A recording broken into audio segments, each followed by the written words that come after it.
He still maintains he wasn't drunk, but tired. I can't make the judgment or the distinction anymore. I was drunk when I landed here, and tired too. I walked up the cliff path in near darkness and camped in the bay where the trawler lies beached. It was only at dawn that I saw the bothy and decided to make my temporary lodgings there. I was expecting just the aerial and a transmitter stashed in a weatherproof box somewhere on the mount. It had an air of uneasy permanence to it, like all the other buildings completely.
Dear Esther, I have now driven the stretch of the M5 between Exeter and Bristol over 21 times. But although I have all the reports and all the witnesses, and have cross-referenced them within a millimetre using my ordnance survey maps, I simply cannot find the location. You'd think there would be marks to serve as some evidence. It's somewhere between the turn-off for Sanford and the welcome brake services, but although I can always see it in my rear-view mirror, I have as yet been unable to pull ashore.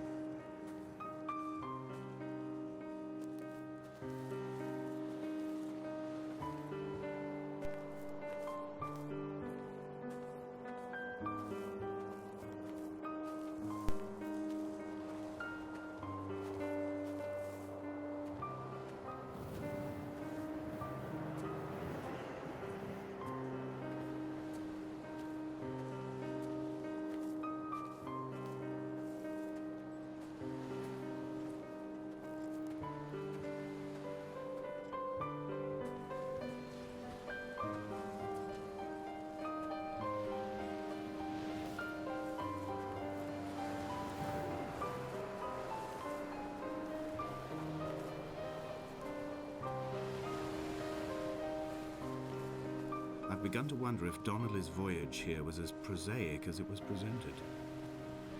How disappointed not to have found the bones of the holy man. No wonder he hated the inhabitants so. To him they must have seemed like barnacles mindlessly clinging to a mercy seat. Why cling so hard to the rock? Because it is the only thing that stops us from sliding into the ocean, into oblivion.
There must be a hole in the bottom of the boat.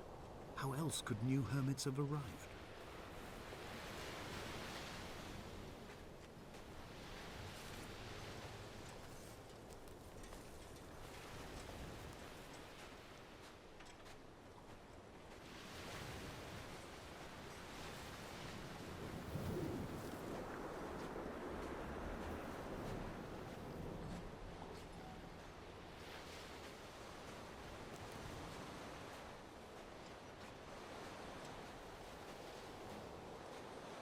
I had kidney stones, and you visited me in the hospital. After the operation, when I was still half submerged in anesthetic, your outline and your speech both blurred. Now my stones have grown into an island and made their escape, and you have been rendered opaque by the car of a drunk.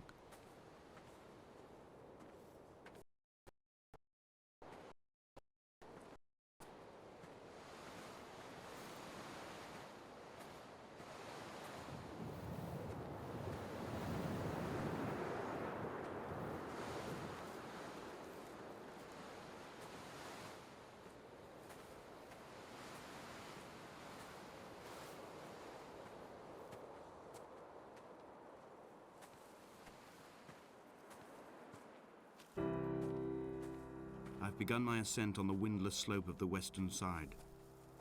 The setting sun was an inflamed eye squeezing shut against the light shone in by the doctors. My neck is aching through constantly craning my head up to track the light of the aerial. I must look downwards, follow the path under the island to a new beginning.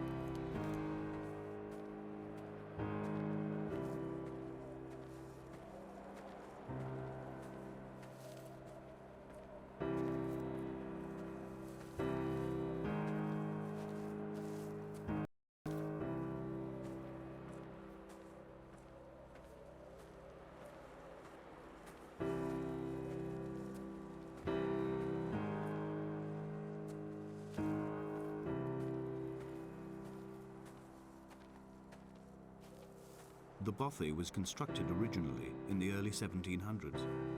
By then, shepherding had formalized into a career.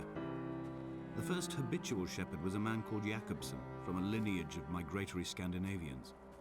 He was not considered a man of breeding by the mainlanders. He came here every summer whilst building the bothy, hoping eventually that becoming a man of property would secure him a wife and a lineage. Donnelly records that it did not work. He caught some disease from his malcontent years after completing it. There was no one white for him either.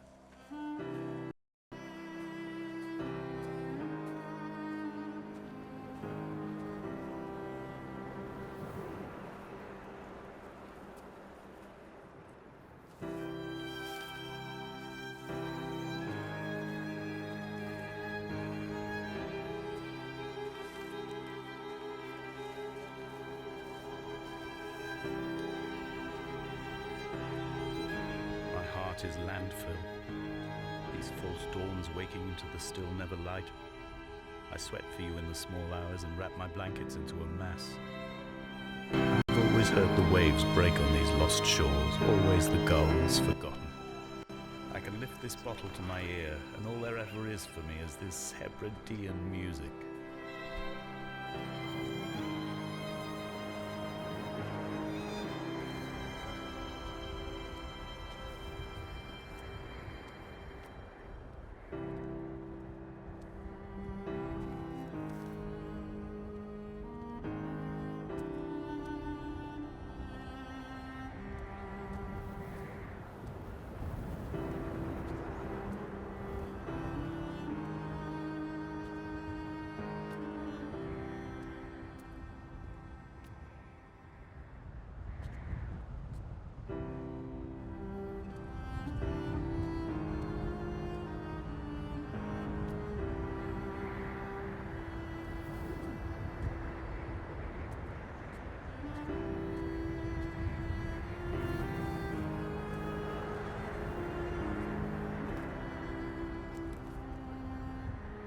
What to make of Donnelly, the laudanum and the syphilis?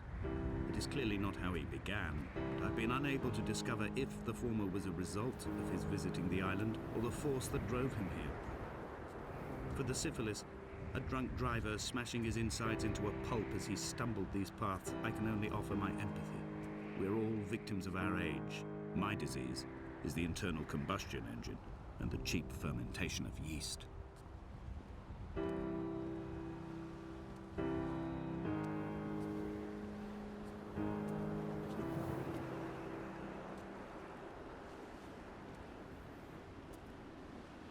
They found Jakobsen in early spring. The thaw had only just come. Even though he'd been dead nearly 7 months, his body had been frozen right down to the nerves and had not even begun to decompose. All around him, small flowers were reaching for the weak sun. The goats had adjusted happily to life without a shepherd and were grazing freely about the valley. Donnelly reports they hurled the body in fear and disgust down the shaft, but I cannot corroborate this story.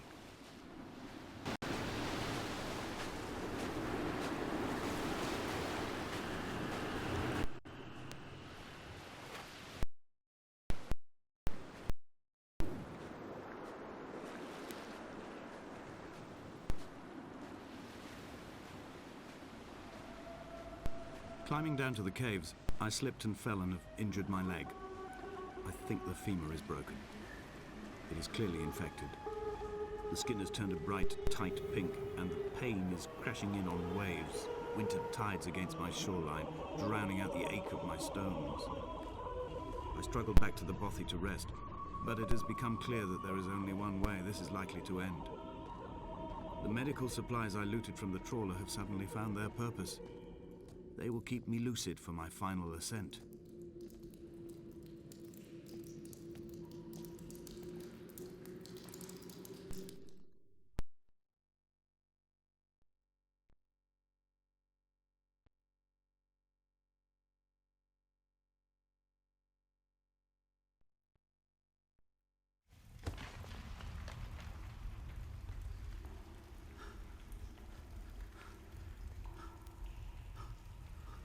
Did Jakobsen crawl this far? Can I identify the scratches his nails ruined into the rocks? Am I following him cell for cell, inch for inch? Why did he turn back on himself and not carry through to the ascent?